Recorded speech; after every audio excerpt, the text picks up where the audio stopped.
Nous arrivons donc au 105e cours du Shmirat HaLashon, et c'est une chose très importante, nous allons parler des juifs non pratiquants. Nous avons déjà vu qu'il est défendu d'écouter des informations péjoratives dont l'émission est interdite.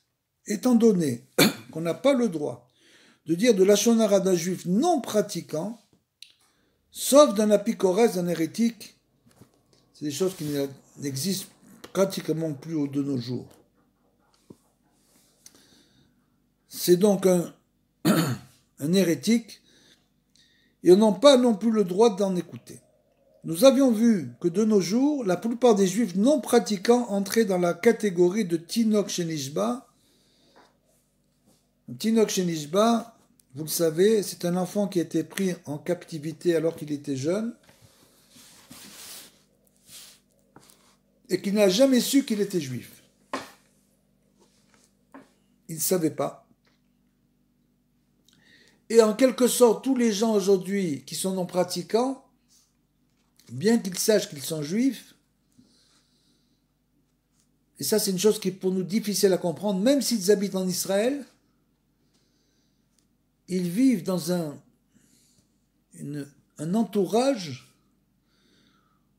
et moi je l'ai constaté quelquefois, où ils sont tellement loin de la Torah qu'ils ne se rendent même plus compte de ce qu'ils font. Ces gens-là sont victimes de l'ignorance et des circonstances, bien sûr, et n'étaient pas considérés comme des apicorsim. Comme nous l'avons vu également, parler du mode de vie d'un juif non pratiquant pour dissuader d'autres gens de suivre son exemple est considéré malgré tout comme constructif. Il ne faut pas faire comme ça, parce qu'ils font comme ça, etc., etc. C'est constructif, la toilette, et autorisé.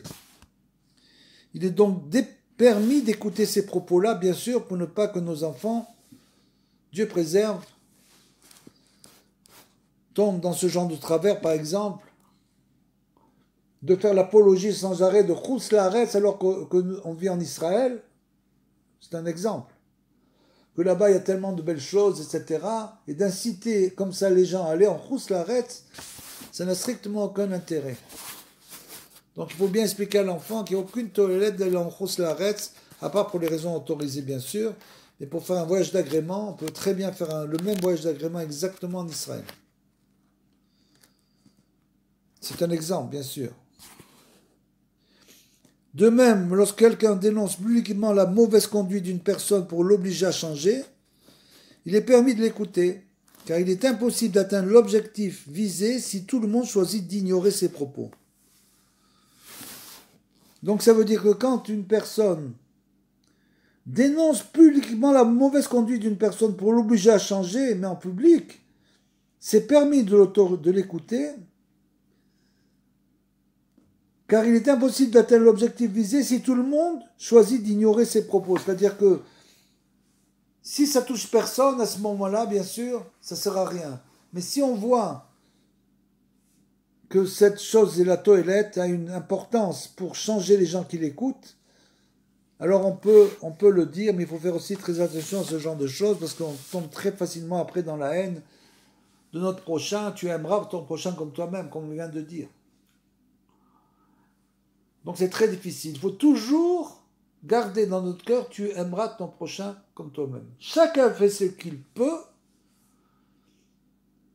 Chaque juif dévoile son âme comme il la dévoile. Chacun différent de son prochain. Et donc on doit aimer notre prochain. Quand il y a des choses qui peuvent mal influencer les gens, alors à ce moment-là on peut en parler. Et nous dit le Chafetz Chaim, la vengeance est une folie. Les sages nous enseignent que lorsque un seul juif fait une faute, le peuple tout entier en pâtit. Car nous l'avons vu, venons tous de la même source, et nous représentons une seule entité, comme c'est écrit dans le Talmud, nous sommes Arevim Zelazé. Le Arev,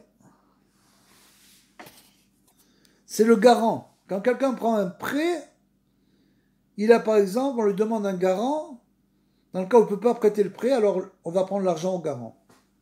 Et nous, on est garants les uns des autres, vous imaginez un peu? C'est-à-dire qu'à la limite, si un juif fait une faute, on vient chez toi et te dit pourquoi il a fait une faute. Et tu vas dire, mais moi j'ai rien à voir avec sa faute. Quel rapport j'ai avec sa faute? Mais c'est justement par notre mauvais comportement qu'on entraîne la faute chez les autres. On est arevim zelazé, on est garants les uns des autres. C'est bien sûr, cette chose-là n'existe qu'au sein du peuple juif. Nous sommes garants les uns des autres. Nous avons une très grande responsabilité. C'est pas facile du tout d'être un juif. Pas du tout facile. D'être un juif simple et honnête est une chose extrêmement difficile. Il y a un grand Yetzer Hara, le mauvais penchant, s'attaque en premier aux juifs. Parce que là-bas, il y a beaucoup de Kedusha. Alors s'il arrive, Dieu préserve à le faire tomber, il va y avoir là-bas beaucoup de nourriture pour lui. Donc c'est très difficile de rester toute sa vie un juif simple et honnête. Et donc on doit avoir ça en idée en permanence et on doit toujours travailler là-dessus et se renforcer. Lorsque un membre est blessé, tout le corps souffre. Et le Midrash dit, Israël est comparé à une brebis. Lorsqu'une brebis a une blessure à un membre, tous les membres sont affectés. De la même façon, tout le peuple d'Israël souffre parfois des fautes d'un seul juif. Rabbi Ishmael dit, à quoi peut-on comparer cela? Un groupe de gens à bord d'un bateau, l'un d'eux commence à percer un trou dans le plancher. Que fais-tu, malheureux? S'écrient ses compagnons. Que vous importe, répond l'homme. Je perce ce trou sous mon siège. Ne comprends-tu pas que si le bateau prend l'eau, nous sombrerons tous? Lui disent les autres. Ça s'écrit dans Vaikra Rabbah. Et donc, on évitera donc très soigneusement de se venger ou de garder rancune contre un juif, car c'est se faire du mal à soi-même. On se dira, et pour ça il y a des tribunaux, des Bet Mishpat, Bet Din, etc., qui règlent les problèmes. Mais il ne faut pas garder rancune. S'il y a un problème important, il sera réglé comme ça. Finalement, ce que Hachem aura décidé, c'est ce qu'il aura décidé. Mais il faut essayer de ne pas regarder rancune. Et bien sûr, ce n'est pas une chose facile. On se dira que c'est le ciel qui amène cette peine à cause des fautes, et que l'intermédiaire, en quelque sorte, l'autre juif qui nous a fait ce problème ne compte pas. Cette série est un peu plus longue que les autres, parce qu'on parle de la vengeance, et c'est une chose très importante. Et le Refes Haim nous ajoute, en s'habituant à voir dans toute chose l'expression de la volonté de Dieu, on mérite le pardon.